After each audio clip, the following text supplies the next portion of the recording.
That's the holy grail right now in my mind of crypto. I don't want to run the SEC. So why have you decided that Kamala's my candidate? I'm going all in behind her. Look, I don't have a problem with Donald the person. I wouldn't want to do business with him again, but I just think that he's not a great president. Oh, it's the best meme coin ever. We're all going to get, to the moon, baby. We're all going to kill it. I said that to Gary Gensler. Do you genuinely think that Kamala Harris is a better candidate for the economy? Yo, what up? It's your boy Farokh, and I'm out here with the one and only Mark Cuban right now. Mark, how you doing? Nice to meet you. I'm doing great, man. Just another day in paradise. I love that. I use that quote every morning on the show. So I love that. It is another day in paradise. Let me tell you, you got a shiny toy behind you right now. Whew, and some sunglasses. Yeah, that's my friend Larry O'Brien, the Mavs NBA championship trophy. Came close last year. Came up a little bit short, but hopefully we'll get back there this year. Training camp just started today. Actually, so not yesterday, today. So I'm excited. Wow, it's gonna be a big season for you guys, right? Look, don't judge me. I'm from the North. I'm Canadian. We only have the Raptors. Yep. I don't follow much basketball, but you guys are like really, really good, huh? Yeah, and we added Klay Thompson. So Luka Doncic, Kyrie Irving, Klay Thompson, Derek Lively, PJ Washington. I mean, we got a chance to have a good squad, but the entire NBA just keeps on getting better and better and better. So it's never easy. That is, yeah. This is like one of the most impressive like sports leagues in the world, and it's crazy Yeah, because it's really becoming so much more popular out there in Europe. Like I for saw, sure. obviously, like you got a few European players right on your team, so they cooked in the Olympics. Oh my God. Yeah. I mean, Steph was just unbelievable and just there's no words to describe how he can shoot. But we got the other half of the Splash Brothers, Klay Thompson coming to Dallas. So Damn. that's a good thing. Okay. I'm gonna have to make. But I gotta say, I love T.O., man. And we got Dwight Powell. We got Dwight Powell, who's from Toronto, played on the Canadian national team. Good dude, but I'll Mhm. go up there and visit him and hang out with him. Toronto is like one of the best cities ever. Montreal is even better. That's like my all-time favorite go-out city. Yes, he Yeah. said it. He said Toronto's a great city, but Montreal's an even better city. I tweeted out yesterday night that there is few things I hate more in the world than the Toronto Maple Leafs. That's because they just injured one of our. Obviously, yeah. Oh, they did. Yeah, got That I put the didn't knee know. out. Fucking need the guy, Laney, and then he's probably out for quite a bit. And the season starting what, this week or next week. But anyway, so there's a quite a Montreal Toronto rivalry. Always had the whole French and English thing. Yeah. Yeah. Yeah, always. Listen, that's why I speak both. I speak both French, English. It makes everything easier. But anyways, look, I'm not here to talk to you about basketball because that's definitely not what I'm good at. Actually, I can't shoot for shit. I can pass though, but I want to talk to you about all That's things. what everybody who can't shoot for shit says. I can defend and I can pass. That is true. I mean, I don't play with my hands. We do the one with the feet. Like the ball. Yeah, I hear you. Yeah, I hear you. Yeah, that one. Any plans on buying a soccer team one day, maybe? No, man, they're too expensive now. I mean, the price of MLS teams are going through the roof. It's insane. Yeah. I heard that if you move a franchise even from Canada to the US, like you get a valuation that's already 2-3x. So it's pretty Yeah, wild. it's crazy. Yeah, it's a lot. But anyways, so we're not here to talk about football or basketball or sports. Actually, there's I think Sportsnet and all these people are better than me at that stuff. We're here to talk about crypto. Yes, sir. Maybe some elections, maybe some politics. We'll see. Whatever you want. I see on the timeline. And what's funny about this interview, what's actually not funny, but fun about this interview is you and I didn't talk about shit. We just hopped on. Our good friend Peter Jennings managed to connect us. Also, John Shahidi says hi, says he loves you. That's my dude. Yeah. Yeah, I was chatting with him yesterday or the day before, I forget. And then we hopped on. You're like, okay, I can do this in 30 minutes. Like, okay, fuck it. Let's go. Let's go. I appreciate that. Yeah. Because I appreciate the persistence because you've been cool about it because my schedule's kind of insane. I'm like, can you do it today? Can you do it today? You're like, let's go. Let's go. 30 minutes. Let's go. I mean, last Saturday, I'm like at my brother's graduation, like, yo, let's hop on now. I'm like, fuck. I looked at my mom. I'm like, no, I can't leave this. Yeah, you can't do that. No, I respect that. You can't do that. I was like, no, not for Mark Cuban, not for nobody. Not for nobody. Graduation, but hey, it is Family Monday. first. It is Monday. We're at the desk and we're ready to go. So I kind of want to, go over all things crypto, all things. You've been tweeting a lot lately. Sure. I just wrapped up the Donald Trump interview a couple of weeks ago at Mar-a-Lago that you may or may not have seen on the timeline and figured out who's best to get on next. The Mark Cuban. I don't know right? Kamala Harris, but you're close. I can get to it now. I'm close. Yeah. You're pretty close. It seems you're pretty close, but I kind of want to start first, like ask you, like, your stance on like crypto in general, right? Like I know you've dabbled in the space. You've invested in multiple companies within Right. crypto. You've been very vocal about it. It's like, Yeah. what do you, what's your take on like crypto in America right now? Well, crypto means a lot of different things to different people, right? To some people, it's Bitcoin, store of value, the only real currency, fallback against fiat. To other people, it's any number, of different blockchains, and the utility of it. Starting with Ethereum and Solidity and smart contracts. And so it really, and then there's Dogecoin, which is more for fun and community. It just really depends on where you're at. And I'm a proponent of all of them. I see the fun in it, I see the utility in it, and I see the store value of it. So it really depends on where you want to go. No, I see the same thing. I mean, you're an investor yourself, a really successful one actually. So like, when did you start investing in the space? And like when you invest in like a company focused on crypto, like what do you look for? Utility first, right? Because there's no, there's a lot of people trying to do things with Bitcoin, but it's hard, right? They're, excuse me, they're trying to do their own version of smart contracts. They're trying to do fractal, they're all, NFT. They're trying to add stuff in, but that's just not what it's designed to do. And then you look at all the different blockchains that compete from, I'm an investor in Polygon Hmm. all the way through ARB and others. And there's level ones and there's level twos and there's zero knowledge and Hmm. there's all the different stuff, right? And so I just try to look to what is going to add the most utility either to the ecosystem or to end users. And my preference is to look for what's going to add utility to end users because that's what's missing in crypto. When we went, when the iPhone first came out Yeah. and then the App Store, you know, it took the App Store to really accelerate it. But what really made it go was, apps like Instagram and Snapchat and Facebook going on, so that your grandma had a reason to use the App Store. Everybody did. And we haven't had that moment yet with crypto. Mhm. I'm a fan of DeFi, but everybody puts DeFi on whatever chain they come out with and whatever tokens they have, right? And we don't need another DeFi. There's just no value to it. If you want, what are you going to do? Say, we're going to, over collateralized by only 147%. That just Yeah. doesn't buy any value. And there's been a lot of different blockchains who created different languages to create with Solidity that are more advanced or less advanced, but we really haven't seen people gravitate to those to create really different applications. And then we've seen people try to use the decentralized aspect of it to create social media and elements, and that's all good too. But you always get the same thing always happens to all of them. You get the initial surge, right? Everybody comes rushing in, and then Mhm. people are like, well, there's nothing really to keep me here. And so, that's the holy grail right now in my mind of crypto. How do you get grandma and grandpa to use it because it's fun and there's value to them? And I haven't made a lot of recent investments in crypto because that's what I'm looking for.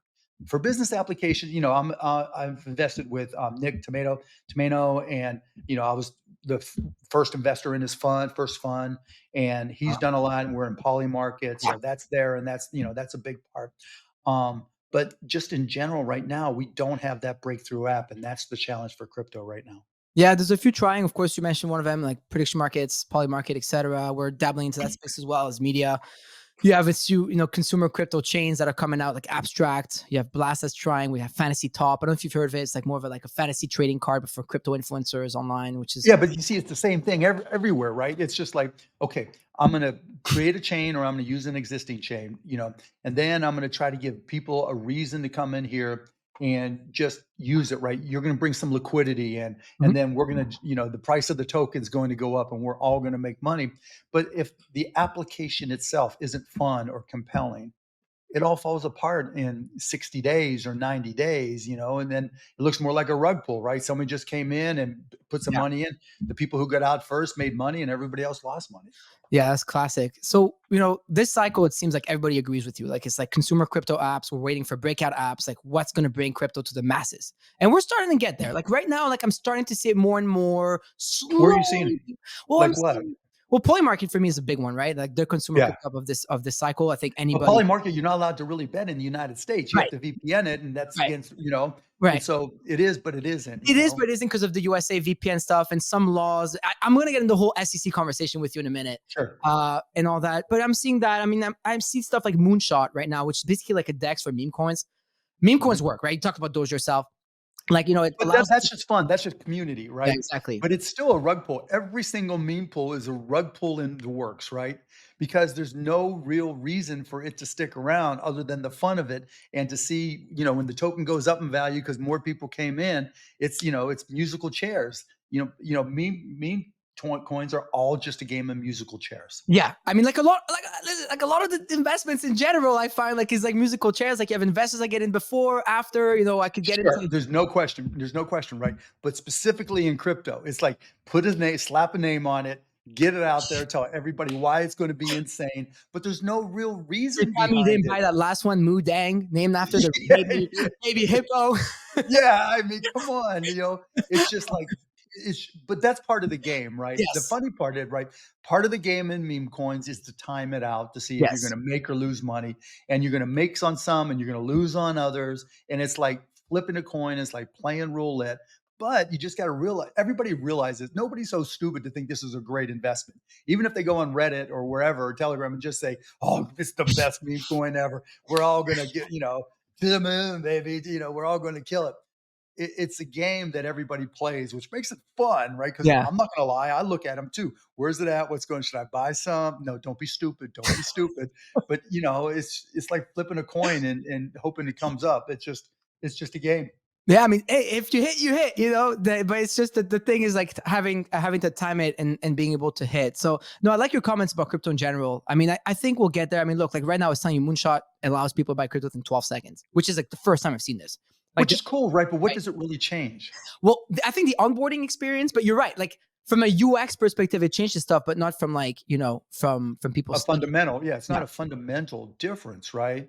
Um, and you already know that there's gonna be AI that comes in Mm. and front runs it, because 12 seconds, if you can get closer to, the chain and have somebody jump in front, and, it's just whenever I see things to simplify trading, that's okay, Mhm. but that's not really the important part of what happens with crypto.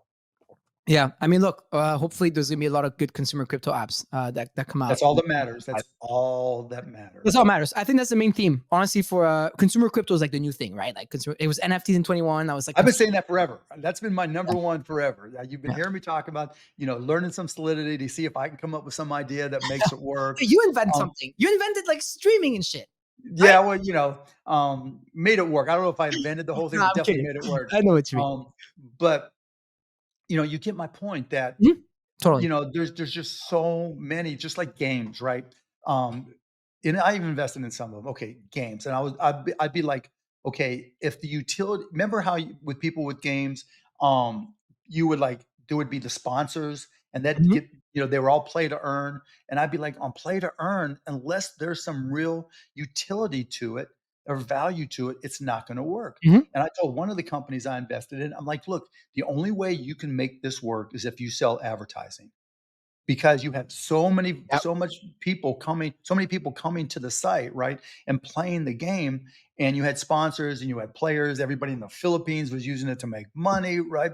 But that there wasn't a specific utility except for the traffic. Right.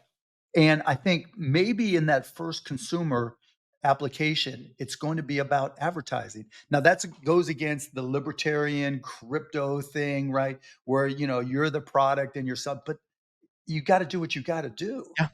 And I think advertising could be the breakout app that really sustains crypto. And who's really tried it?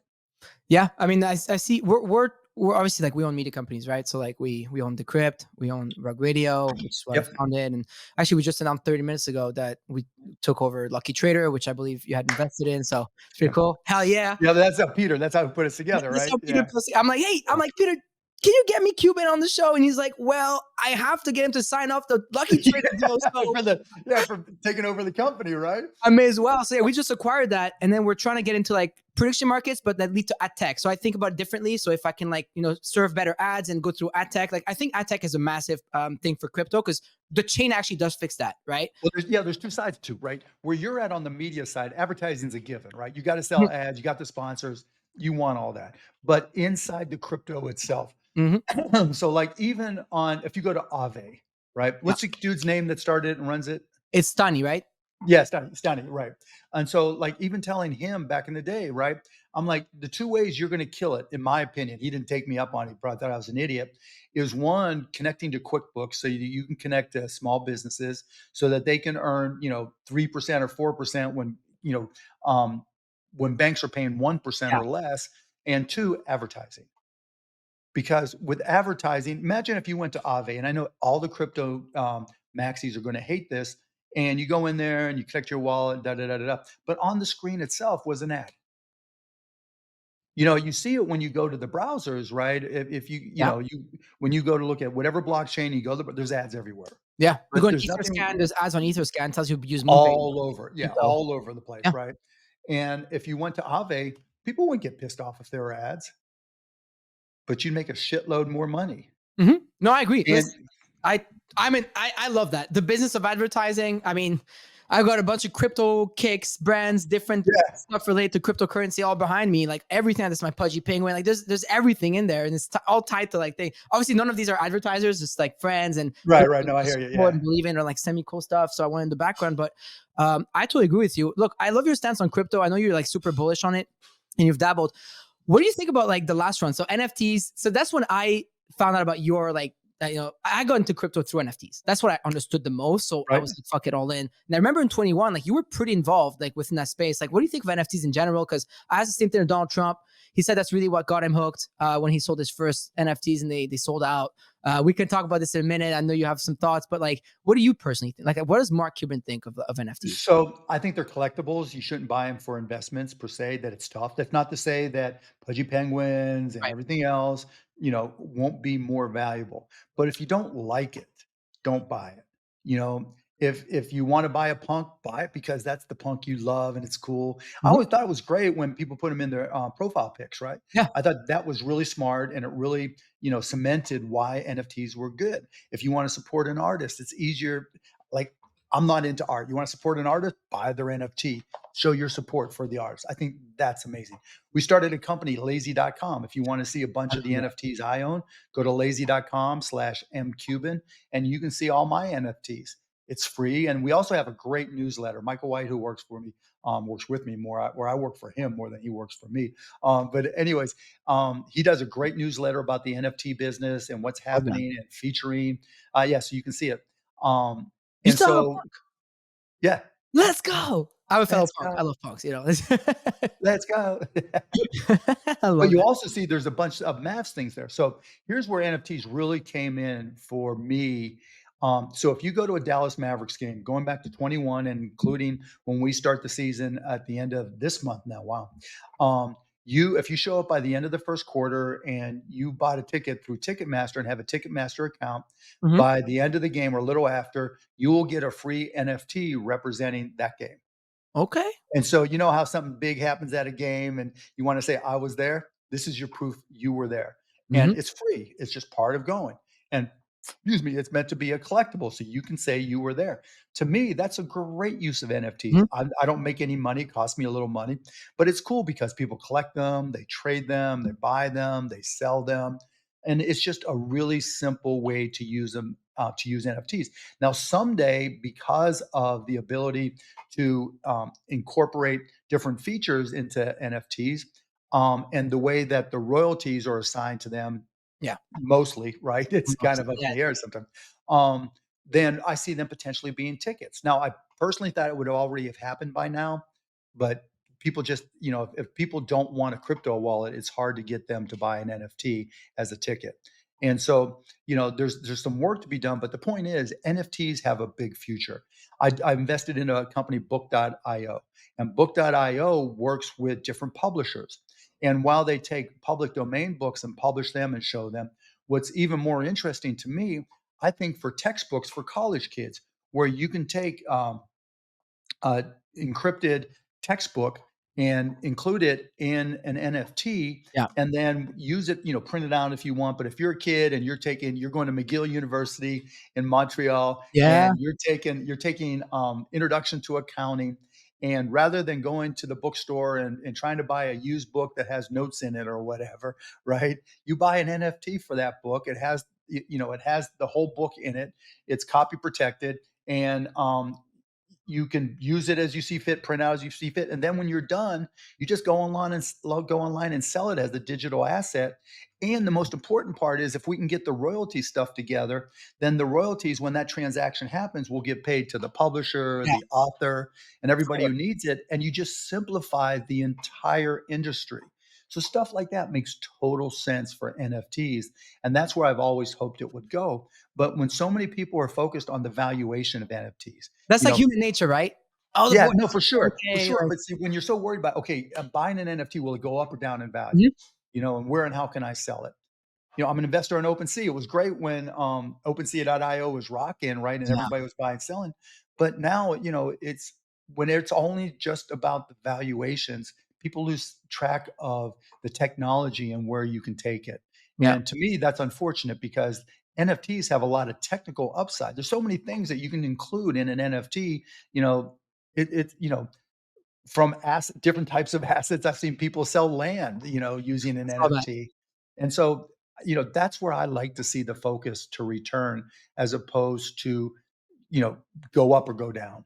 Yeah, I mean, you have, I think it was a California DMV that Mhm. that are gonna, it's like 50 million cars, 42 Yep. million cars registered as like NFT. Like that makes sense to me, right? Like car deed, Perfect house sense. deed, your marriage vows for what I don't know, your prenup, like stuff like that will all be NFTs at some point because it's like immutable on chain forever. Obviously, depending on the Forever. blockchain. So that's Yeah, what's awesome. depending if they last, yeah. But they'll Depending on the still be there, blockchain. yeah. Yeah, Yeah. but and I But like what yeah, you're doing with the Mavs a lot. You were gonna say? no, I was gonna say, but the DMV thing, I totally spaced that. I tweeted about it when it came out Oh, perfect. because Yeah. yeah, there's so many things, right? If you think of it as just a digital wallet, Hmm. that different types of digital assets can become part of the NFT or unique NFTs, and then there's other digital assets that can go in there as well, and it becomes your go-to for storing things. And the more things are digital, the simpler everything becomes. Yeah, I mean, it makes perfect sense for me. But clearly, there's somebody that it doesn't make perfect sense to, and that is the SEC, uh, Yeah. right? Because from per Gary Gensler's definitions, your Mavericks collectibles they could become unregistered securities there, Mark. So what do I you? hope you use me for that because we didn't sell them, we give them away, right? I know, But yeah, you give them away, but still, like you're giving away unregistered securities, Mark. How do you yeah, feel about? right? Damn it. Yeah, they're idiots. Anybody who follows me knows I haven't been a fan of the SEC for a long time. I'm a big fan of bright line regulation. This is what rather than suing somebody, which is regulation via litigation, and then trying to make laws by the rulings that are put in place from those lawsuits, just say it up front. Yeah, Just say what you want, set the rules. And I said that to Gary Gensler. I literally saw him last week when I was at I CNBC. saw the photo. I Yeah, saw and the I photo. told him these things, and honestly, I don't think he got it. I Really? really Why didn't do you get the think that sense. is? Because I'd like to think he got to where he is because he's not an idiot or He's not completely. an idiot. I'm not saying I he's am an not a idiot. fan of Gary. I'm very vocal about. I'm a hater. I'm a Gary Yeah, Gensler hater. Like, I'm not a hater of anybody, but yeah, I'm right? not a You know what I fan mean? of the way he does his job. Like, why does he do that? Isn't he educated? Like, why is he pushing this agenda so hard? I think he didn't tell me obviously, but I think to him, he's trying to be this public servant that's saving the world. And I think he got some of that Elizabeth Warren in him. Elizabeth Warren's big thing is people, the bad actors, the bad nation states, Iran, and China and Russia, they use it for nefarious reasons. And she thinks that crypto facilitates that more than anything else. Yes. And because of that, crypto's the bad guy in all this. It's like guns don't kill people, people kill people Yeah. versus crypto doesn't facilitate, all these things. It's the people that are going to find a I mean, way to it's do it not one way or the other. Zuckerberg's fault if there's like underage pornography on the platform, for Right, example. right. I mean, you go on Twitter, there's a shitload of pornography, right? It just, that's the way the world works these days. And so with Gary, I think he thinks he's saving the world, but I'm just guessing. He hasn't told me that. Yeah. And if you take that perspective, okay, maybe I can understand. But in reality, and I told him this, I'm like, you're screwing the whole thing up. You're pushing industries overseas. One of my companies is CryptoSlam. They're looking at Oh, doing a token, and they're not doing it here. I've got other companies that are doing development outside the United States and are looking at tokens outside the United mhm. States. poly market. You can't do it here No unless you chance. get a It's out of my VPN, which company, actually. was, yeah, for sure, right? And so to me, that's just wrong because it starts with crypto, but it expands into other applications. You don't want, as an example, if you start using crypto for tokenizations of real world assets, and those companies don't understand the laws here in the United States, you could have American assets, a building, Yep. a condo, a car, whatever it is, but the blockchain is owned and operated out of Panama or out of the Caymans or out of wherever. Yeah, we do. You don't want that. No? You don't want that. And as I was mentioning, not that specifically, but things like this, I didn't get the sense that it resonated with him. And so I'm literally trying to set up another meeting. We'll see what happens, but I'm not a fan. And let me just add this, right? I've been saying on TV interviews, because I always like to fuck with the SEC. I'm saying I want his job. I'm going to run the. I was I'm not gonna gonna- ask Yeah, that. I You know, don't want to run the SEC. I you do do not not want want to to. run this. You do No, not I want to don't be want. the future chair of the SEC. No, I do not want to be the chairman of the SEC. I wanted the conversation to happen to send the message to Gary Gensler that he's doing it all wrong, right? And I wanted in my conversations with the Harris administration, I told them I don't want to be the chair of the SEC, but it wouldn't be a bad thing to interview me because it'll send a message of the tenor and what you want going Mhm. forward is not what we got in the Biden administration. Okay, I love that. And hold that thought for a second, because I would definitely want to go there, for sure. But what do you think? You think Gary Gensler retains his title regardless of who wins in November? He gone. He gone. He Like we gone? say at the Mavericks, he gone. He, I mean, Yeah, I he's sure done. hope so. He's done one or the other. I I don't. I mean, the one thing when you look at the Harris administration, when she talks about things or anybody around her talks about things, they talk about the things they like. And if she's not talking about you or one of the folks around her are not talking about you, that says all you need to know. Okay, so they're not. Yeah, I said so. Question then, and so let's dive right into it, because you mentioned the Harris administration, you talked to him, etc. Right. So why have they kind of let him loose this entire time then? Like, because it was Joe Biden. Because look, I'm from Canada. I don't even get to vote in y'all's elections, but I do have an opinion, right? Because Sure. my business is affected by this. My CEO is based in Texas. He's in Austin. Loxley is my business partner and CEO, and his bank accounts were shut down because he runs a crypto-based company. Rug Radio is a Cayman foundation, not just because I'm trying to dodge Canada and US taxes, because they won't let me operate in this No, country. I know. I get it. I get it. Right? So we're Like I treated said, like criminals. so here's what it comes down to. Yeah. So with the Biden administration going back into the early 20s, Yes. 2020, 2021, right? Late 21. I was like, what's going on? They don't get it. Gary Gensler is an idiot. He's screwing this whole thing up.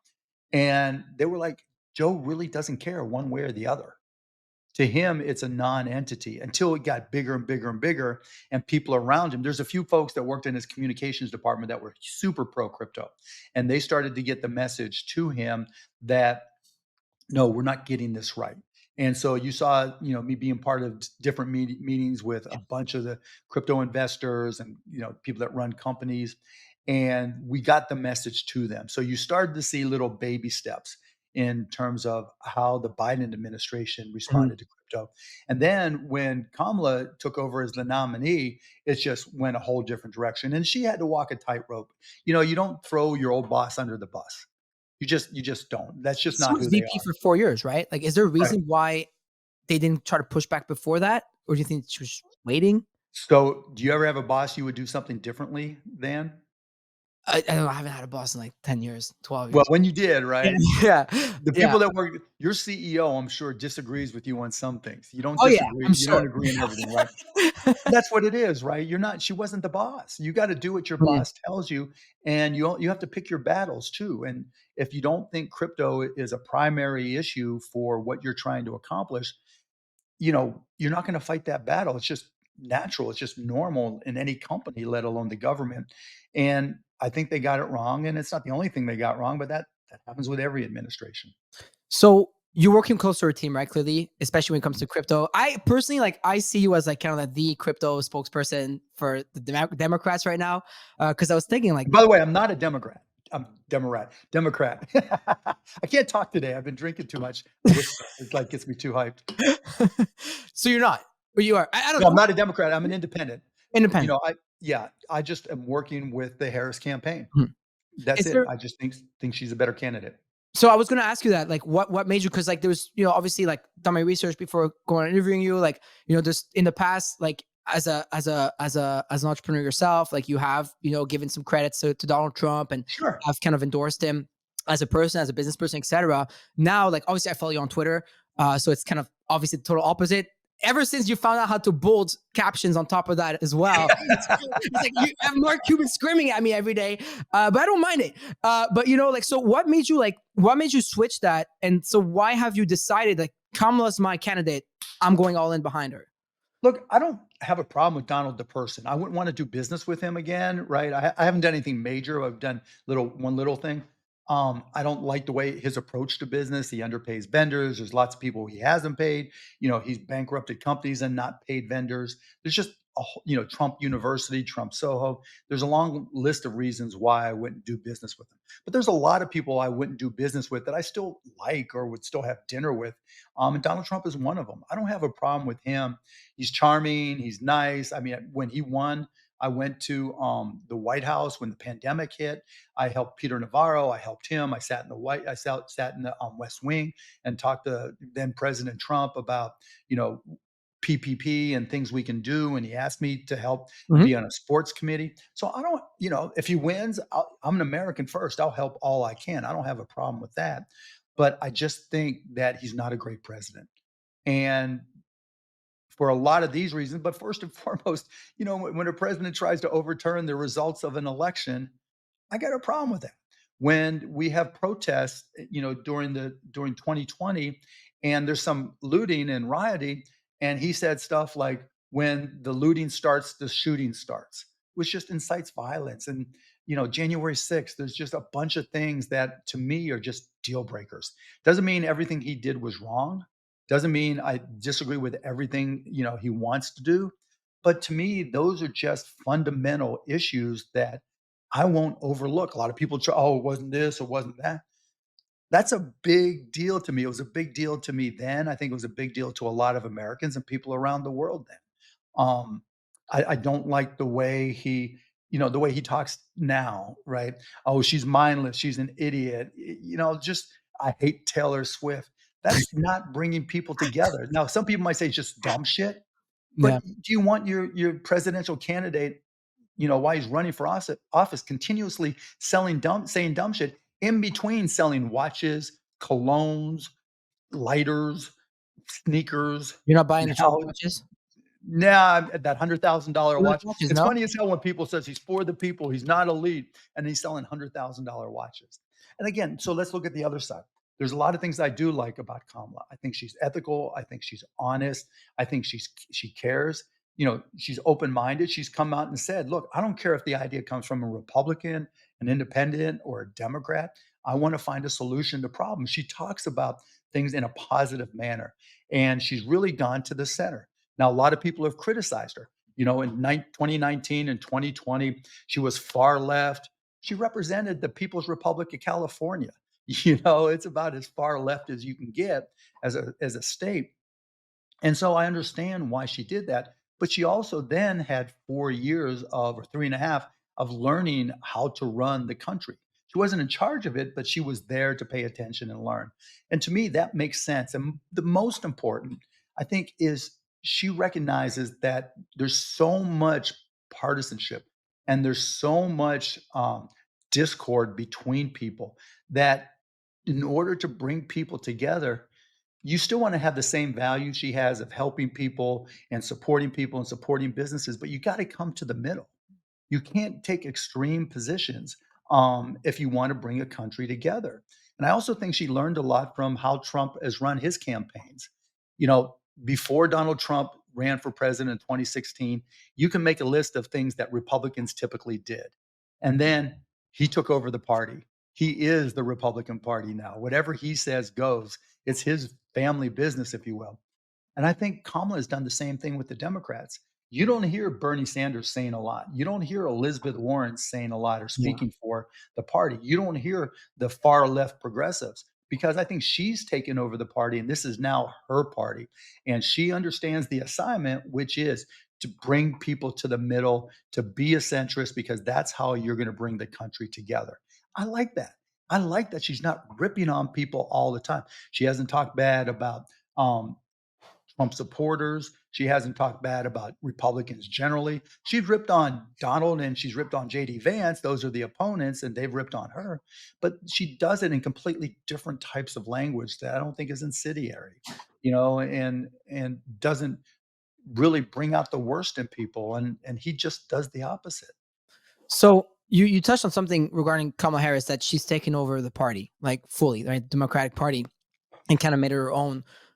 So there's obviously a lot of influential people that support the Democratic Party, et cetera, and they all have different agendas, right? Um, who do you think has the most influence within that administration, or is it just Kamala Harris? Like you're saying she's got I full. think it's her. So here's the process is it's as I've been involved with it. She's got, 5 or 6 people who are really close to her that kind of act as the buffers. And what happens is I've literally sent them 20, 30 different things, right?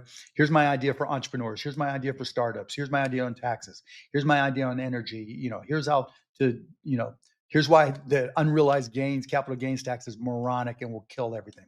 And then the next process is, okay, let's run it up the flagpole through our advisors, who then take it to a group of policy advisors. And so I'm trying to think of when the last things was, but when that happens, they'll go through and they'll give me feedback, and they'll say, okay, no, this is why we thought we're talking about healthcare, right? And we're Yeah, talking about one of my companies, costplusdrugs.com, yeah, and I'll which is explain to great, them by the how. way. Killing. Appreciate it, yeah. And actually, I'm getting a lot of people from Canada because our generic prices are a lot less than That's Canadian generic prices. But in any event, so I'm talking to them and saying, look, when you talk about um, the cost of living, you can't roll back the price of tomatoes, right? You can't roll back the price of groceries. But what you can do is talk about how wages are increasing faster than inflation, and that delta is increasing. Inflation is going down and the rate of increases in wages are still going up. That's a plus in how people can afford groceries.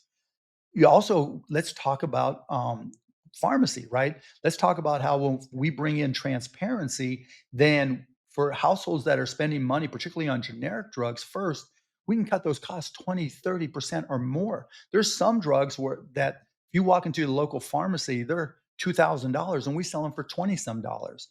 And so let's introduce that as a way to show people we'll directly cut their expenses out of pocket. So the cost of living will be much less. And now they're reviewing it. Now they're going through it. And so that's the way they approach things. It's not seat of your pants. Hey, we're not going to tax this, or this, or we're going to put a 10, no, not 10% tariff, a 20%. No, not a 20% tariff, a 60%. And if you're John Deere and you move any manufacturing, it's going to be a 2. She's not impetuous like that. She doesn't just throw shit out to see what sticks. She really goes through and has a team of policy advisors that review things specifically. Even when she raised taxes, you may or may not agree with capital gains going to Sounds pretty 28%. harsh. Yeah, What's that? it sounds pretty harsh. I mean, we have a crazy strict capital gains tax in Canada. It's not doing great. Yeah, I mean, it's a lot different there, though, right? There's a lot of different things there. But 28%, it was 35%. It was around the same under Ronald Reagan in the 80s. It doesn't You still have to cut the deficit. And if you truly want to cut the deficit, we've seen that 28, 20, 21, 28% doesn't change investment much, if at all. And so I think it's an opportunity for us to generate more revenue, to reduce our deficit. And it's the same on corporate taxes, right? I mean, on individual taxes. My taxes are 37%. If they go to 39%, I'm still going to be okay. It's not going to change any of my behavior whatsoever. As long as there's not an unrealized capital gains tax, where there's definitely not going to be, then it's going to be business as usual, but we have a chance to reduce the deficit. So to me, I saw those as positive things from her, and she's been very straightforward about it. And then there's other things, like the $50,000 deductible for startup costs for small companies. That's a big thing. So what that means is, when you incorporated in Austin, if you guys incorporated down there at all, right? You had to hire a lawyer to file all your incorporation paperwork, figure out, is this impacted by the SEC or not? Whatever it Yeah, was, with right? Delaware Corp and all that. Yeah, It's a lot of all that shit, right? Yeah, yeah. there's just a lot of stuff there. Well, in the past, you were only allowed to deduct up to $5,000 in cost before you actually started operations. Now that number goes up to 50 grand. Since most people who are just starting a company, they're pass through subchapter S, then that's okay because it offsets their other income and that's a win for people. The other thing is the $6,000 child tax credit. If lots of entrepreneurs, particularly female entrepreneurs, if you're doing a startup, you run an Etsy company, you run something on eBay, or you trade NFTs, right? Being Please. able to have some money for a newborn to get childcare so you can go back to work and continue with the company that you started, that's a big deal. And so I don't think she's gotten enough credit for the support of entrepreneurs. And if you listen to her speeches, she talks about startups and entrepreneurs all the time. When was the last time you saw Donald Trump talk about entrepreneurs and startups? I don't know, but the word entrepreneur definitely doesn't make it a prediction markets enough for both parties. So You know what? Tell if Polymarket or Predicted put that in there, I'd yeah. go to Canada and put in a bet, right? Well, we'll On, do on it. Poly. We'll do it at Myriad Markets. All right. Sims is in the studio. He can hear it. Over at Myriad Markets, we'll open stuff. We'll put Let's the word on. go. Well, they say word entrepreneur. Ours is called Myriad. That's why I'm saying that. But Yeah. anyways, look, like, so you seem to think, because like from the conversation I have with, obviously I interact with American entrepreneurs every fucking day, right? This is Yeah. my job. Like my team, we have Amen. 22 people on the team, maybe more now. I forget. We have a lot of Americans working for us. So do you genuinely think How that many people, how many folks are on your team? 40 plus, we're 45 40 plus. employees, I think. Right. So you're getting to that point where healthcare and health insurance Yes, is a sir. Well, big that's why I deal. have a CEO, because he does that. Not me. Well, yeah, but it's got to be figured out, and that's part of Yeah. the things I'm working on with the Harris campaign. So that's why it's trying to be fair. But yes, it is a thing. So do you genuinely think that Kamala Harris is a better candidate for like the economy? Yeah. That's what you're saying. Like for Yeah. business, for the economy is a better candidate. Yeah, and I can give you examples. Like people talk about inflation and they just look at when it actually started to tick up as opposed Mhm. to when it actually started. And you can almost pinpoint to the moment when inflation in the United States started to change. And it was right at the beginning of the pandemic. When the pandemic hit, demand dropped dramatically for energy, for oil. Mhm. And people miscalculated how people would buy when they were at home. So they reduced production in a lot of ways too. And so that led to a price war in the price of oil between Saudi Arabia and Yeah. Russia. And literally, the price of oil dropped so far and the demand dropped so far that oil companies and energy companies were paying people to take their energy instead of getting paid for their oil. That's crazy. And when it got that bad, rather than saying, okay, this is tough on the oil companies, maybe we can work with them and help them directly. What Donald Trump did, he went to Saudi Arabia and Russia and said, cut your production so that the total production of oil needs, I think it was 10%, was reduced 10%. Mhm. Well, when that happened, the price of oil started to go back up, which meant the price of gas went from a buck 75 in the US to it kept on going back up. But that wasn't a one-time thing because part of that deal that they made was that they were going to continue to tamp down production. So it went on for I think 2 years that the volume of production in the United States stayed relatively low for the next 2 years, but the amount of demand increased as we got out of the pandemic. And so what happened to cause inflation to start? Gas prices and energy prices started going straight up, right? And you can almost graph it to see when the those two companies and other sort OPEC plus started increasing their production beyond where it was, inflation started to drop the exact opposite way. And those two were tied together. But that's not the type of topic you're going to hear people talk about in the media.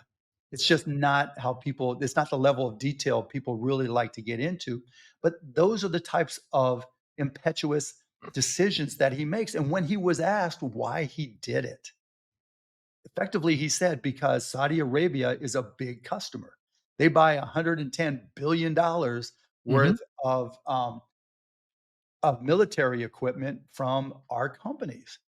That's not necessarily a bad reason to want to keep them around, but when you're jacking up the price of gas for the entire country and effectively the entire world, and that's causing inflation in other areas, and then you fast forward to now, and he says, "Drill, baby, drill."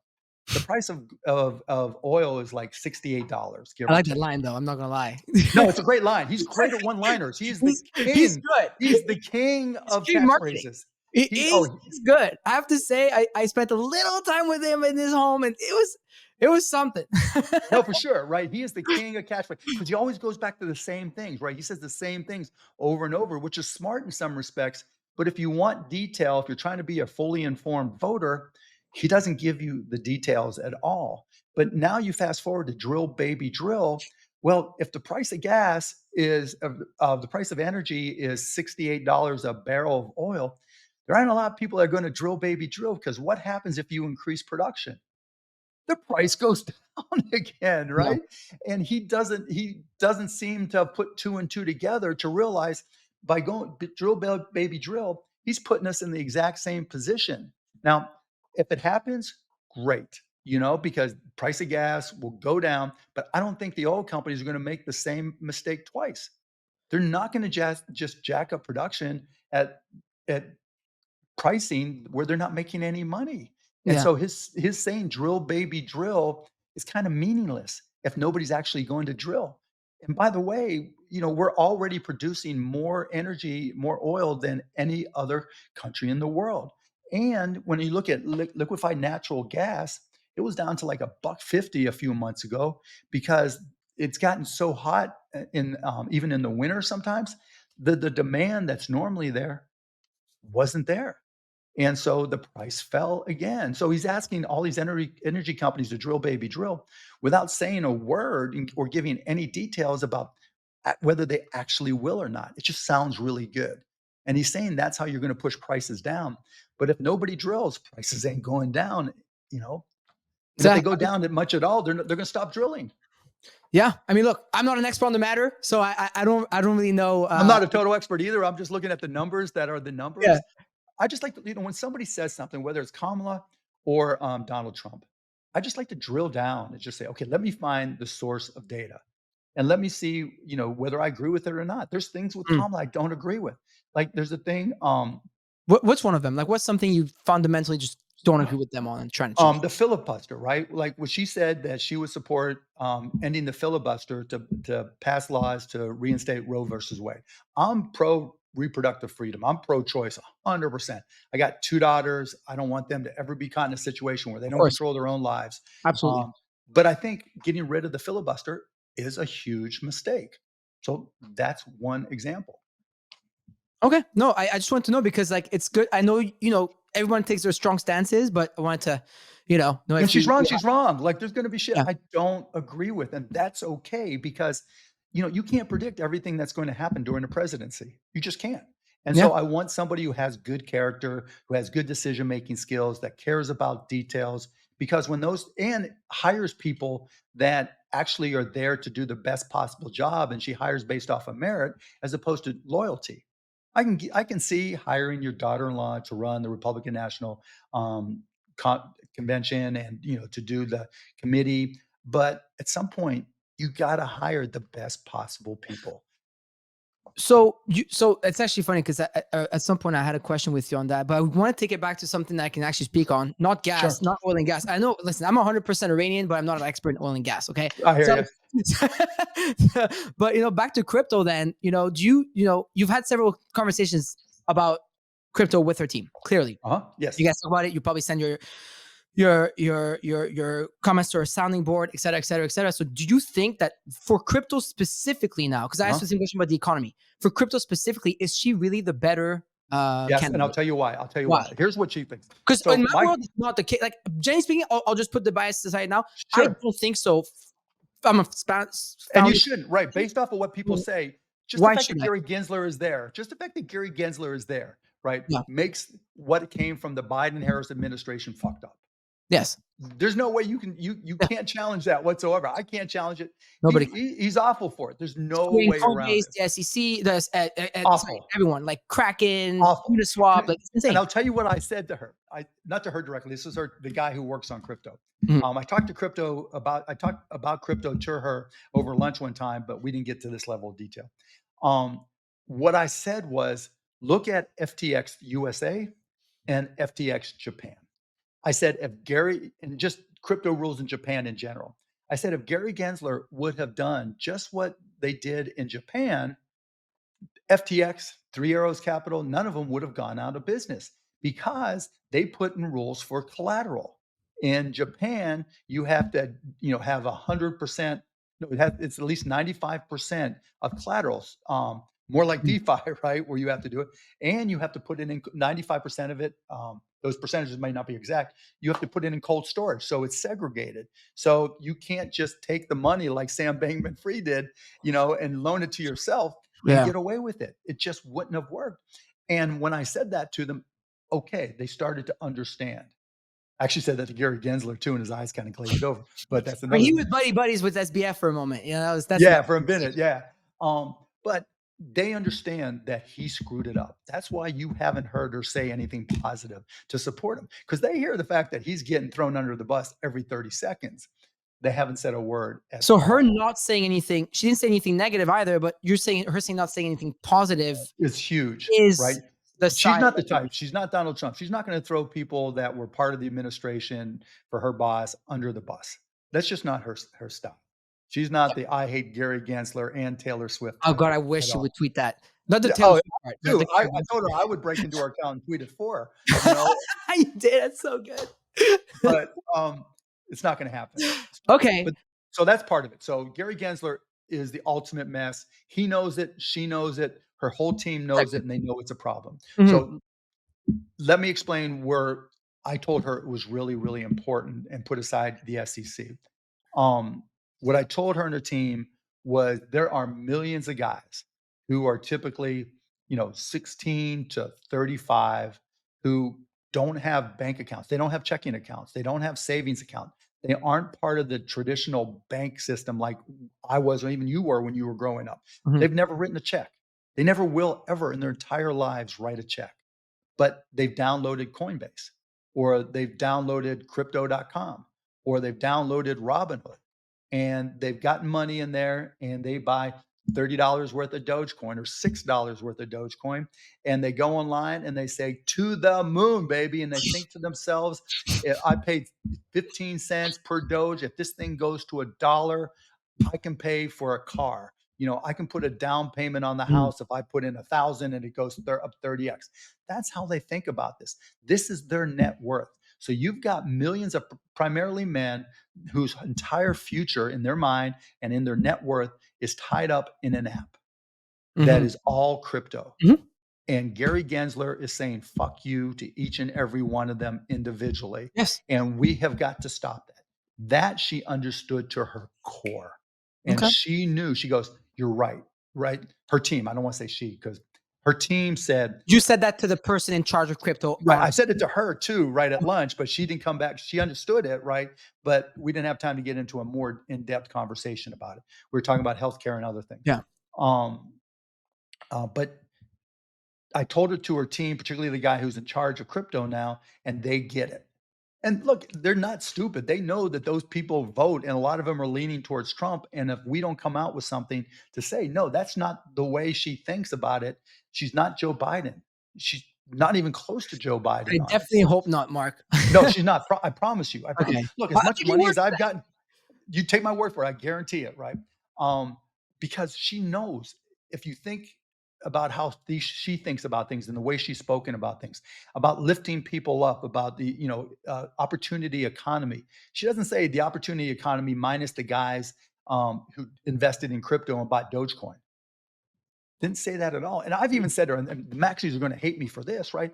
I'm like, look, Bitcoin maxis are the elite of the elite of the elite in crypto. Would you agree with that? Yeah, I mean, Bitcoin's the king. Yeah. And the people who own a lot of it put themselves as the big ass kings, right? Yeah, And there's they're definitely the some. yeah, the elite, the crypto elite, and the people who talk about it and say, look, everything else is a shit coin. Ethereum, shit coin. Mhm. Polygon, shit coin. That's what Solana. they say. Yeah. Yeah. Solana, whatever it may be, shit coin. They don't matter. All that matters is Bitcoin is going to go up. Mhm. So I'm going to give a lot of money to the Republican candidate and try to convince him that by buying Bitcoin for the treasury, that's a good thing to offset Yeah. fiat. Who benefits the most? The Bitcoiners The or big people like maxis. me who have crypto, right? But not crypto in general. He didn't say he was gonna help the Polygon users. He didn't Mhm. say he was gonna help the Solana users. He didn't say he was gonna help XRP Army. He talked about Bitcoin, I and mean, that was all ships rise, right? Like Bitcoin goes not up. necessarily, not according to the maxis. Not So according to the think of maxis, maybe, but for me, like I'm not a maxi at all. Like I have Solana, Ethereum. I'm building on EVM. I own some Bitcoin. I have ordinals, Rune, like the whole thing. I don't care. But when well, Bitcoin but goes you up, get my point. yeah, I know what you So mean. if you're one of those big time Bitcoin holders, none of that shit matters to you. And Mhm. that's really what he's talked about when he went to Bitcoin in the Bitcoin conference in Yeah. Nashville. That's what he talked about. He hasn't talked about the rest, and that's a big part of the point I've made to the Harris team, that crypto isn't just Bitcoin. Bitcoin's a great store of value. I'm not trying to take anything away from I own more than 9 figures worth of crypto, including a whole lot Nice. of Bitcoin. Um, but it's not the end all be all, particularly for the people she cares most about. Do I think she cares more about the 19-year-old kid who's working at a gas station that has $160 split between XRP, Solana, Bitcoin, Ethereum, and Doge? Yeah, I think she cares more about that person because to her, these are the unbanked people who are left out of the system. And that's what that's what crypto is truly all about. It's about the people who are not in the system participating and having an opportunity to increase their wealth, to get passive income where that's an opportunity, to actually invest, to work with the apps. You don't have to buy a whole Bitcoin. You can buy 75 cents worth of Bitcoin, 75 cents Mhm. worth of XRP. Yeah, I know what you mean. That's how they see it. And those are the types of people that she loves to help. And that's part of her core values that are important to her. And that's the real delta. Now, I'm not going to sit here and tell you she understands it completely and she can go in depth like this. No. Do I We think don't she need them to, in understands the it more sense, than do that. Donald Trump? Yes. Oh, we'll get there. Because also one of the comments I got sometimes here and there from people, obviously when you interview someone polarizing, there's a lot of comments. So it was like, oh, but he talked like he doesn't know what he's talking about. But my reaction to that was, first of all, he's 78 years old. Did you expect him to explain to you how fucking smart contracts work and like how to loop Ethereum on Aave? No, but Right. Eric and Junior and I'm sure Baron knows a little more, but he couldn't come on. But point being, like his children know what they're talking about. So what did you think? What do you think in general of like Trump's take on crypto? Do you think he's actually committed to it? I think he's transactional in everything. Just whatever gets him money or votes. That's what he's going to Do you do. think it's Period. just a End of story. voting thing? Yeah, period, end of story. And I'm not gonna lie and say, well, Kamala doesn't care about the votes. That's They ridiculous. both Of course, parties always both care do. about votes. Always care about votes, right? Most votes wins. But I would tell you that Donald Trump, from my opinion, sees the Bitcoin maxi approach and perspective. But he launched a he's vouching for a platform that's on Ethereum, right? Yeah, but he's using Aave, and it's just one more DeFi, and he doesn't understand how DeFi works. And the guys who came on obviously know their shit, right? Right. Because I listened to a big part of what you They guys do. did. Honestly, can tell Yeah, you, I had conversations behind closed doors before the interview because we just conducted the interview, so I'm conducting an interview for you, with you right now. Same thing, but we talked about crypto, and my take is like they know crypto, they understand it. yeah. Well, the guys have been in it a long time. Yes. Put aside his sons. I don't know one way or the other. Maybe but when they talked about making it easy for people to borrow, there's two ways DeFi makes it easy for people to borrow. Mhm. One, if you have a wallet and you've got $100 worth of Bitcoin, you can borrow 50%, maybe 75% against it, but it's always under collateralized. Mm. Always. Have you seen anybody who offers credit in DeFi? No, there's always like collateral or something. Yeah, you've got to be over collateralized. And they tried to make it seem like, hey, Well, that doesn't you mean know, it won't happen, right? I say no, but it's me personally. Like I haven't, it can't work. It's impossible I don't for it really to use work. those. Yeah. No, it's impossible by definition because it's all written around smart contracts. Yes. There was nobody who's there who's going to judge the quality of your ability to repay a No. loan. And you've got to have an asset. Maybe you can go to a bank account, but you can't control whether the bank lets you take that money out first. And so if any DeFi platform lets someone borrow more than they have available, and even then they didn't talk about two, which what happens in DeFi if you have a loan and the price of your base asset drops. What Mm. do? They don't call you, do they? Yeah, I mean, look, I listen So again. Not, think about this. Think about, you had the president of the United States, right? A potential former president of the United States, a political candidate, Republican nominee, and he's basically saying, without qualifying it. If he qualified, it might be a little bit different. He's basically saying, we're coming out with this DeFi platform that we think makes it easier for people who can't borrow from the banking system. And they talked all about how hard it was for them. They were yes, blocked out of the banking system, yes, they talk about that. right? Can't borrow from the banking system. Now you can use DeFi. That's 100% true. But what they didn't say is, if you have a very volatile asset that you're borrowing against, and you, even if you're only 30, 40, 50% collateralized, you have $1,000 and you borrow 500. If that asset drops to $499, you don't get a phone call from the bank. You're sold. You're out. You're gone. You're gone. Doesn't that scare you? I mean, a little bit. Pierre Trudeau came out and said that you'd be ripping him to shreds, because even while it's great on one level for crypto in general and DeFi in general, you have to be honest. You can't be misleading about it. To truly know crypto is to be able to say, here's the risk. I've got rug pull, Titan rug pulled me, right? I I got, remember that. right? Yeah. Voyager rug pulled me, in terms of their collateral with no collateralization. And so you've got to have learned, you know, I've gotten hacked. I mean, all these times I've learned, and you get smarter, but I understand better the risks associated with crypto. And look, there's risk for buying stocks. If you go back to my blog, blogmaverick.com, and I wrote about, the difference between buying a share of stock with no dividends and a baseball card is none. It's just worth what somebody will pay for that share of stock. It's just worth what someone will pay for that Always, right? baseball card. It's just worth what somebody will pay for that Bitcoin. It's just worth what someone will pay for that Ethereum. Until there's a base level of utility where you need that Ethereum in order to go buy gas, not gas, Ethereum gas, but gas Mhm. for your gas tank. Until that utility there increases value, you've got to be able to delineate all the risks associated with crypto, and in particular DeFi. And I think by leaving that out, again, I'm not saying it's not a good platform. They build it on Aave. It's not going to Always be, robust. It's a good one. yeah, it's not going to be. I have done tons of stuff. That's not a bad thing. It's not that it's not going to work. It's not that it's not right.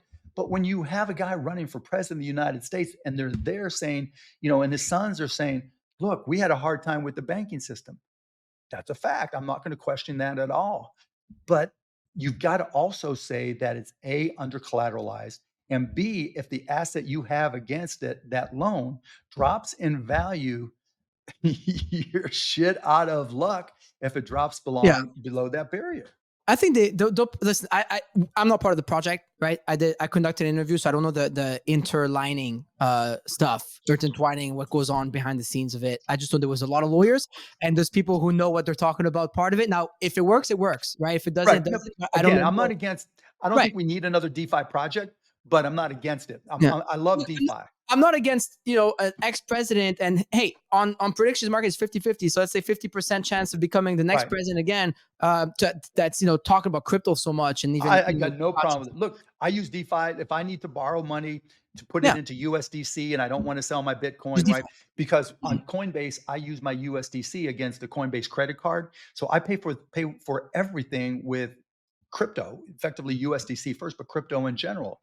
And so if I need to get some more USDC, DeFi is an easy way to do it. It's really, really simple. It's really simple to swap it if I want to do it that way. So I get how it works and I get the value, and I have nothing bad to say about DeFi Mhm. in general, nothing bad about world liberty specifically. I just think they need to be more specific, because you cannot just go out there talking Right. about DeFi and not talk about, you can get wiped out. Look, and I'm sure they will be. We know how lawyers work and stuff like that. I know you probably talk to lawyers every day as well. So Unfortunately, we'll not see. every day, but too Not much. everything. Yeah, exactly. Yeah, me too. So obviously, I was going to ask you, like, if crypto was the only issue on the ballot, who would you be back if you'd still be backing Harris? Seems like you would, because Yeah, you were for saying sure. that you do believe that she's a better president candidate for crypto. Yeah. For me personally, I don't know. I rather, like, I'm more of a let's see what they do first, and then Because Well, remember, just because someone says they're getting rid of Gensler doesn't mean they're putting in the right person. Just exactly. think of it, you know, I like because they Hester can Pierce. put What do you think? what's that? Who do you think of Hester Pierce? If it's not you, who do you think it should be? Oh, I don't know. I have no idea. But look at it this way: if you put in one of the Winklevi, just Mm, you know, I barely know them, right? But if you put in one of the Winklevi, and they start calling all the other crypto shit coins, and we have going problems. against, you got problems. Your crypto, your Bitcoin is great. You know, Bitcoin could go to, you know, $1 million, a hundred Mhm. thousand, 2 million, 5 million, and they'd be thrilled to death. They'd be trillionaires. But all the Ethereum, you know, et cetera, owners torched. Yeah. And so just because he's putting in somebody different doesn't mean you're going to get what you want. And that process is going to be critical. And I think having somebody like Harris, who I think will be more open for input, as opposed to Donald, who would say, well, these guys gave me the most money. They're the most loyal. They've been the most supportive. So I'm going to trust them because I really don't know crypto. That's a problem. So at the SEC now, like, because I don't really know exactly how it works. Like, is it really Gary Gensler, like one man show, like No, calling the shots, or is there like a group of people that agree with him? no. So what happens is there's 5 commissioners, and the party in power, in this case, the Democrats pick 3, and then the other party gets the other 2. Oh, yeah. And so if the changes, you know, you could get scenarios where the Democrats vote with Republicans and vote against Gensler, but excuse me, that just really doesn't happen. So there truly is a commissioner, and he's the head of it. Um, and they, you know, and I pushed this. I said you can demote Gary Gensler Yeah, from the head commissioner to just a he's regular actually chair. commissioner. Yeah, to be from the chair to Yeah. just a commissioner and promote somebody else. But they're not considered. They have other things to deal with. So like who? So like what is he like following orders, or is he just kind of going No, at it like? no, he's So, doing his own thing. He's freelancing on his own. There's no wow, orders that Biden doesn't give him orders, do this. Biden doesn't care about crypto. Biden trusts the people he trusts. You know, again, interesting. there's more things I disagree with Biden on, but again, even when You I was seem to agree supportive, way more with Kamala Harris than you do with like Biden. way It more, looks like it's a yeah. personal like to Kamala Harris type thing, right? Because Yeah, well, I trust her more because this election is going to be about trust more than anything else. it's massive Eh, election. Yeah. yeah, and so I trust her more. I just don't, for all the reasons I mentioned and then some. I'm not a, you know, it's not that I don't like them, but I just don't trust Donald all that much. Okay. I mean, look, that's fair. Everybody has their own personal take. So, like, obviously, you're part of And a mine is right, obviously, and you're wrong if you don't agree. right. Exactly, exactly. Right, right. Yours is right, and then when I'm interviewing Donald Trump, his is right. You know what I mean? Like, Right? Always. That's always good. I'm just the kid asking the That's why you're question. getting all these interviews. There you go. Listen, like people are like, oh, Rogue Radio's like, in the crypto space, like, oh, look how they've gone all this like full right wing, like they're only doing Donald Trump. I'm like, no, dude, like put Kamala Harris on my fucking streamer with me. Oh, I swear to God, Mark, she were to call me tomorrow to interview, I'd fly. You saw me. Of I was like, course, I know you would. I mean, I I'll fly to literally, you. so everybody knows, like we've been going back and forth. And this morning I said, okay, I'm back in Dallas. I have time. Can you do it today? And damned if you just didn't say what time. And here we are. So I mean, all it's the props in the world for sure. listen, I hate emails, but I have notifications on for my email because of you. I heard through multiple sources that you are the ultimate emailer. Like You you know, are Peter told you that for sure. Yeah, for Peter sure. amongst many others though, like John and I think Keith Yeah, Gross. I forget, Shahidi. Yeah. or Troy. Like it's a few friends of mine that got to interact with you in the past. And like, dude, this guy's like fucking Well, because email king. it's my tickler file, right? So if everything's via email, I hate to do phone calls. I hate to do meetings. And I heard. so um because everything goes into email, and so 10 years later, 20 years later, I say, what did I talk to these guys about? You know, Mm, when I did Rug Radio, how did this whole thing come about? no. And boom, and now because it's so easy to use AI to transcript stuff, now I'll take this, I'll put it through Yeah. AI, save it, and I'll have it for a long time. Yeah, I love that. Listen, like I'll wind down here. I know we've been together for an hour or so. It's actually That's cool. I'm having fun. Yeah, I'm having fun. dude, I'm loving it. Thank you for doing this. So among the elites, right, of in the United States, right? Because obviously you're a billionaire yourself. You know, you've made it, and but you're very out there right now. So what's behind closed doors, right? What is there anything you can tell us? How people feel? Like we know Mark Cuban is behind Kamala Harris. We know Elon is behind Trump, and I know you also got your back and forth beef with Elon on the timeline too, which I also like Elon. I respect Elon. Elon's one of the best entrepreneurs of our generation, if not ever. I hope But I it get it. doesn't mean it's not fun to fuck with him. I mean, it looks like you guys are having fun going back and forth. You're like, oh, I'll buy X, and then he's like, oh, well, you can't buy it. Well, we'll see what happens there. I'd love to get you both on. I think it would be so funny. But what are the elites saying? Like, what do you think they're more Trump leaning, Kamala leaning? So like, there's people like Kevin O'Leary from Shark Tank. Yes. Kevin, I think, just likes the idea that he gets to go on Fox Business and talk about whatever he wants.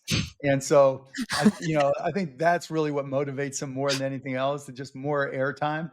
Um, and then there's other people who just think lower taxes, lower taxes, lower taxes. That's all I care about. Mm. But for the majority of people, even here in Dallas, that want stability, that don't want somebody who is just going to be talking shit about people, and they're terrified that he gets back on Twitter or through Truth Social to get on Twitter, that we just get more of what we got before, and those folks are voting for Kamala Harris. And I will say this, when it was Biden versus Trump, there's a lot more people that were Trump, a whole lot Yeah, more that seemed like a no-brainer win at some point. Yeah. And I mean, I still would have voted for Biden for the reason I mentioned, but I wouldn't have done it and I'll add this. It's not that I love Biden. If there was a non-MAGA Republican, Nikki Haley, Chris Christie, or others voting versus Biden, I probably would have voted for Chris Christie, then Nikki Haley, and then a couple others um, ahead of Biden for sure, for sure. But the whole MAGA thing, it just It's doesn't a sit well personal with thing me. that you have. I mean, you've said it multiple times at this Yeah. station interview. It's like a personal thing, right? And that's It's not personal, it's just logically the way I look at it. The way I look at it logically, when I look at the what's best for this country as an American citizen, what do I think is best? I want somebody of character, somebody who hasn't tried to overthrow an election, somebody who hasn't ripped off vendors. That's character, and character is destiny. There's an old saying, character is destiny.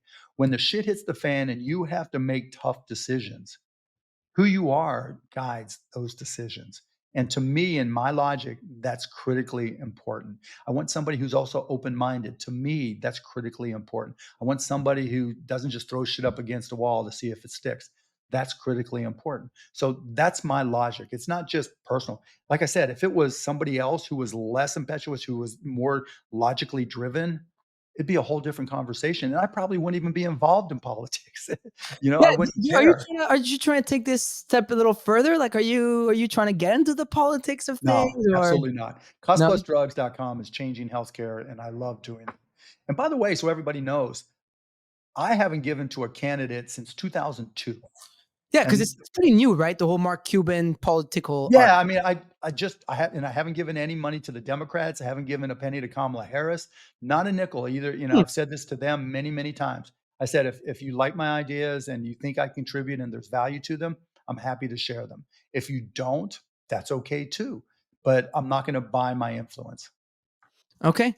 Look, I respect that. That's for sure. So, like, what do you think informs? Because you've obviously told us what informs your political beliefs, right? But like, for the top of the American business, like society, let's say the top entrepreneurs in the states, like, what informs their business, their political beliefs? You think, and like, is it really just their bottom lines, no matter what? No.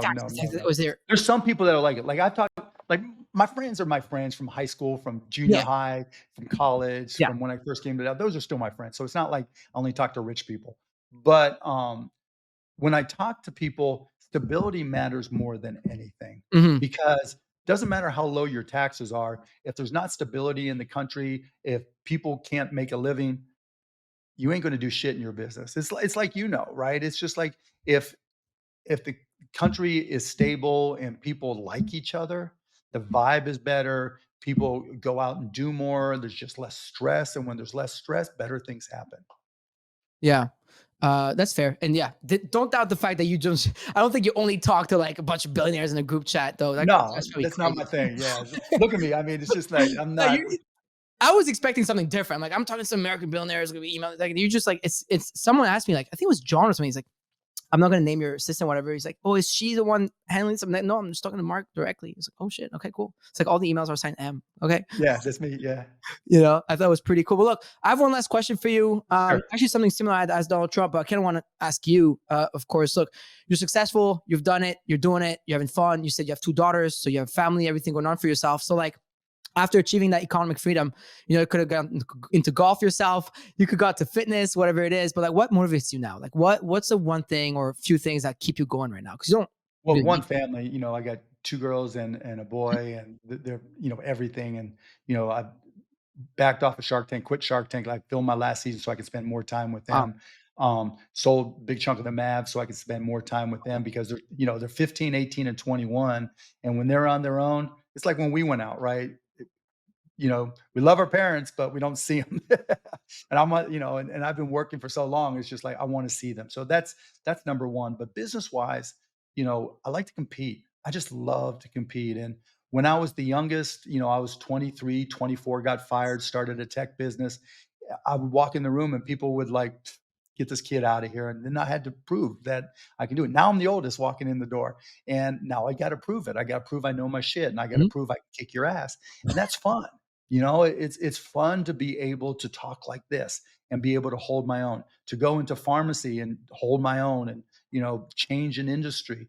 Those types of things are exciting to me. The idea that I can just change healthcare, because every industry I've ever gotten into, I've turned out to have a big impact. I mean, we're talking about crypto for God's sakes, and I've only been in crypto for 4 or 5 years.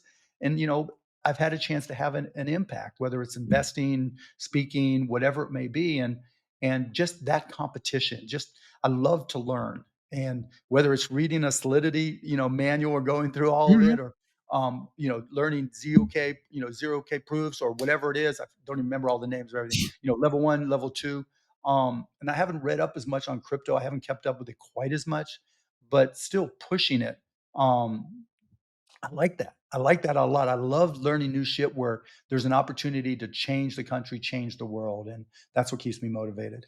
I love that. I love that, Mark Cuban. Well, thank you so much for accepting to do this with me. It was a lot of fun. And for those listening, I mean, make sure you like, subscribe, blah blah blah blah blah blah, whatever those YouTubers tell you, and give Mark a follow. It's entertaining on X. You probably already Yeah, and no, go to lazy.com and sign up for Lazy.com. if you have NFTs, sign up for lazy.com. It's free, right? Cost you nothing. And you can show up, just say lazy.com, M Cuban, whatever, your account will be. And it's really simple. And sign up for our newsletter. We have a great newsletter where we feature one user and talk about the industry and what's going on with NFTs. And we have a poll that we show everybody. Love So that. check it out at lazy.com. There you go. That's the NFT slash crypto focus. Shout out for Mark Cuban, ladies and gentlemen. And with that, we'll see you around, and we're out. Appreciate it. That was fun.